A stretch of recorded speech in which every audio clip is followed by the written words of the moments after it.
अस्सलाम वालेकुम viewers. Babusar top से मासूम मुबारकत का सलाम कबूल कीजिए। मैं इस वक्त मौजूद हूँ बाबूसर टॉप पे। यहाँ पे हवा बहुत ठंडी चल रही है, कुल्फ़ी जम गई है पूरे की पूरी।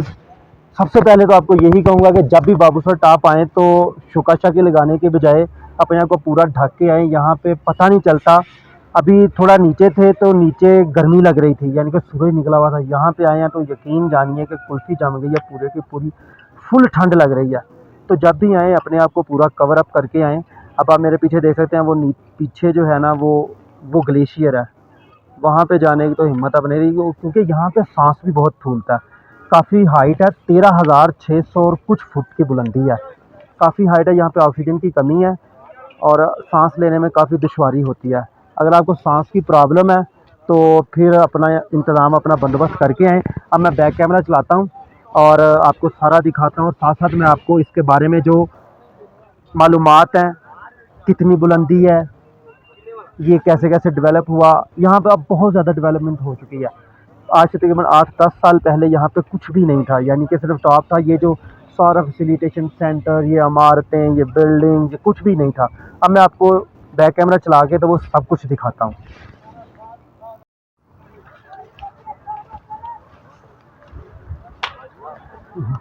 देखा, जैसा मैंने कहा था, भाई लोग तो पूरा पूरा कंबल लेके आए हैं।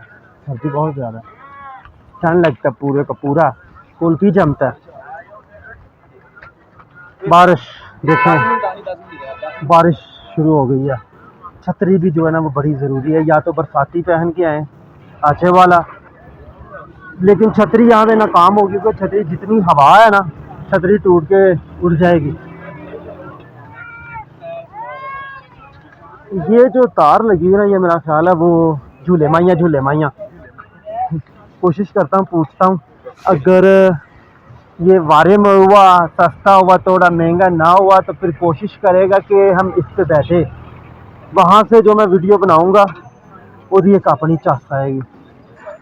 कोशिश करना, देखो बाइकर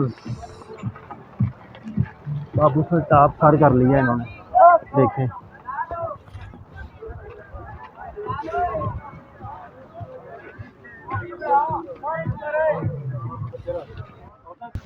अच्छा जी, तो सबसे पहले तो आपको ये बताता चलूँ कि जब बात आती है ना बाबूसर टॉप की, तो आपको ये बता दूँ कि इसका नाम बाबूसर टॉप नहीं है, ऑफिशियली इसका नाम बाबूसर पास है। क्योंकि ये जो रास्ता ना, ये नारान समझ लें कि केपीके का एंड है, और इसके बाद आगे जो है ना वो गिलगित वगैरह शुरू हो जाता है। तो तकरीबन ये जो है ना ये पास है दो जगहों के दरमियान, गिलगित और केपीके के दरमियान। जब आप यहाँ से निकलते हैं तो फिर आगे चित्राल वगैरह और उसके बाद गिलगित वगैरह शुरू हो जाता है, तो इसलिए इसको बाबूसर पास कहा जाता है, लेकिन हम चूँकि इसे बाबूसर टॉप कहते हैं। लेकिन इसके अलावा आपको ये बता दूं कि जब बाबूसर टॉप की बात आए तो सबसे पहले जहन में ये सवाल आता है कि इसको बाबूसर क्यों कहते हैं। ये शायद किसी बाबू ने सर किया होगा, इसलिए इसे बाबूसर टॉप कहते हैं, या हो सकता है कोई यहाँ पे बाबू रहता हो और उसने सर पे इस टॉप को उठाया हो, लेकिन ऐसी कोई स्टोरी नहीं है, ऐसी कोई हकीकत नहीं है। असल में ना, जब मुग़ल बादशाह था ना एक ज़हीरुद्दीन बाबर, जब उसने ये इलाका फ़तह करना शुरू किया ना, वो इधर से शुरू हुआ, ये शुमाली इलाका जहाँ से अफ़गानिस्तान और ये सारा इलाका जब उसने सर किया ना, तो यहाँ से होता हुआ जब उसने हिंदुस्तान जाना था, तो हिंदुस्तान के रास्ते में उसने ये जो है ना गिलगित जब वो नारान से होता हुआ गिलगित की तरफ आया ना, तो ये सबसे ऊंचा मुकाम था। तो जहाँ यहाँ पे उसने आके ना स्टे किया था, यहाँ पे उसने कुछ जो है ना, नीचे दरिया भी था, तो इसलिए उसने यहाँ पे कुछ देर जो है ना समझ लें कि आराम किया था या स्टे किया था, और यहाँ पे उसने एक पड़ाव डाला था। तो तब से इसका नाम बाबर टॉप था, बाबर टॉप या बाबर पास कह लें। यहाँ से गुज़र के फिर वो नीचे को उतरा और आगे होता हुआ ना गिलगित की तरफ से वो फिर हिंदुस्तान में दाखिल हुआ था, इसलिए इसका नाम पहले बाबर टॉप था। तो बाबर से होता हुआ बाबू हुआ। जैसा कि आपको पता है, हमारी खासियत ये है कि हम नाम को शार्ट से शार्ट करते हैं, और बिगाड़ने में तो हम अपना सानी नहीं ना रखते। तो होता होता ये बाबर से बाबू, बाबू से फिर बाबू सर, और होता हुआ ये बाबू सर टॉप जो है ना अब ये मशहूर हो गया, तो इसको लोग इसलिए बाबू सर टॉप कहते हैं। लेकिन इन सब बातों से कतई नज़र आपको ये बता दूं, जैसा कि मैंने आपसे पहले कहा था कि यहाँ पे सर्दी जो है ना, बस वो कुल्फ़ी जमा देने वाली सर्दी जे थल्लों पैरां तो लैके ते उत्तों तक हर चीज़ जी ना सुन्न हो गई है। कसम में पता नहीं लगता कि नाल कुछ है कि नहीं, फुल सुन्न ही पई है। लेकिन यहाँ से जो नज़ारा देखने को मिलता है ना वो कमाल है। मैं कोशिश करूँगा कि आपको आगे चल के ना वो वाला शॉट दिखाऊँ जिसमें सड़क नज़र आती है। यकीन कीजिए कि बयान करना मुश्किल है, अल्फाज नहीं है मेरे पास। वो सड़क ऐसे लगती है जैसे सांप जो है ना वो बल खाता हुआ नीचे को जा रहा है। जब आप यहाँ से निकलेंगे ना बाबूसर टाप से, बाबूसर पास से, तो जो गिलगित की तरफ रास्ता जा रहा है वो उसका एक अपने ही देखने का मज़ा। और वो जो सीन है ना वो आपको यहाँ से बाबूसर टाप से, ये जो टाप है यहाँ पे खड़े होके आपको नज़र आएगा। और यहाँ पे जब खड़े होके जब हवा आपके बालों को छू के और जिस्म के ये जो आपके लू कंडे खड़े करके गुजरती है ना, तो कसम खुदा दी, कसम रब दी चस आ जाती है, मज़ा आ जाता है। पता लगता है कि आप कुदरत को जो है ना वो एक्सप्लोर कर रहे हैं, नेचर को। यकीन कीजिए आप अगर शहरी ज़िंदगी में, शहर में आप ज़िंदगी बसर कर रहे हैं तो मेरे ख़्याल में इससे बेहतर आपके पास ऑप्शन नहीं है कि आप कम से कम साल में एक मरतबा जो है ना अल्लाह की कुदरत का नज़ारा करने के लिए इन इलाक़ों में ज़रूर आएँ और देखें कि अल्लाह ने क्या क्या चीज़ बनाई है। यहाँ से खड़े हो कि आपको ऐसा लगेगा कि जैसे सारी जो दुनिया है ना वो आपके नीचे और ऊपर से आप देख रहे हैं उसको। एक अलहदा से एक अलग सा एहसास है, एक वक्री चास से। अब जो है ना मैं आपको कोशिश करता हूँ, यहाँ पे लोगों ने, आपने देखा होगा, देखा है आपने अभी भी कि यहाँ पे लोगों ने कैंप भी लगाया हुआ है। टेंट लगाने का अपना ये एक मज़ा है। कोशिश करूँगा कि मैं ना नेक्स्ट सीज़न में जब आऊँ तो मैं कैंपिंग करूँ, यहाँ पे ट्रैकिंग करूँगा और कैंपिंग करूँगा, और इंशाल्लाह आपको लाइव बर्फ़बारी भी इंजॉय करवाऊंगा। लेकिन यहाँ पे एक और बात आपको बता दूँ, यहाँ पे पता नहीं चलता, कोई सीज़न नहीं है, कंफर्म नहीं है कि आप इस सीज़न में आएंगे तो बर्फ़बारी होगी। अभी मैं आपको दिखाता हूँ, नीचे ग्लेशियर पड़ा हुआ है, तो यहाँ पे अगर आप आते हैं ना तो बर्फ़बारी कभी भी स्टार्ट हो सकती है, किसी वक्त भी बर्फ़बारी स्टार्ट हो सकती है। लेकिन आपको एक और बात जो है ना वो बता दूँ कि जब आप नारायण से आएंगे ना इधर बाबूसर टाप की तरफ, तो पहले मैंने आपको लोलूसर झील दिखाई है, वहाँ पे ज़रूर रुकिए, वहाँ पे देखिए, अपना फ़ोटो सेशन करवाइए और वहाँ पे कम से कम आधा घंटा बैठ कर ना कोशिश करें आंखें बंद करके तो अल्लाह की कुदरत को महसूस करें। जब हवा गुज़रेगी ना आपके जिस्म को छू के तो आपको एक अलग ही एहसास होगा।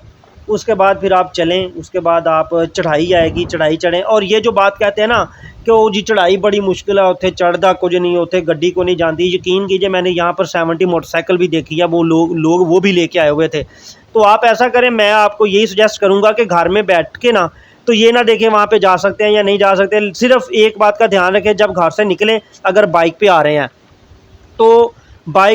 हैं तो पंचर का सामान और 2 क्लच की जो तारें होती हैं ये साथ लेकर निकलें और एक ब्रेक शू पकड़ लें। अल्लाह का नाम लेकर निकलें। अल्लाह के फजलो करम से आप यहाँ पर पहुँचेंगे भी, आप गिलगित तक जा सकते हैं।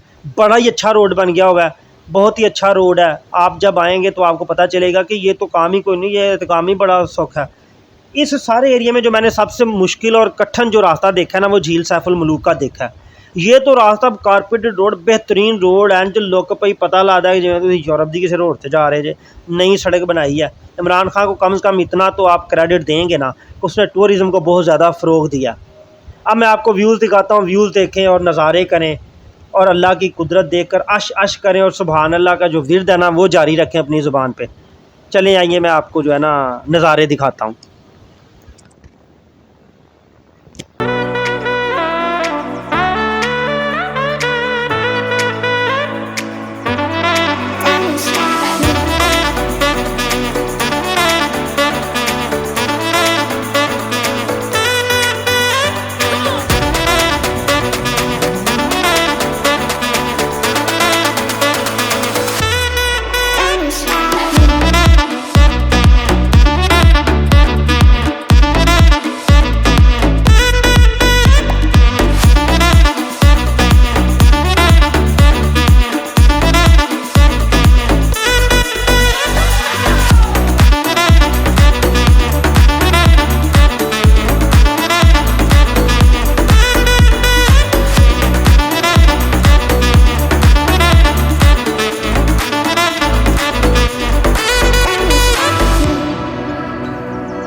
अच्छा, तो दोस्तों आपने ये बाबूसर टाप देखा है।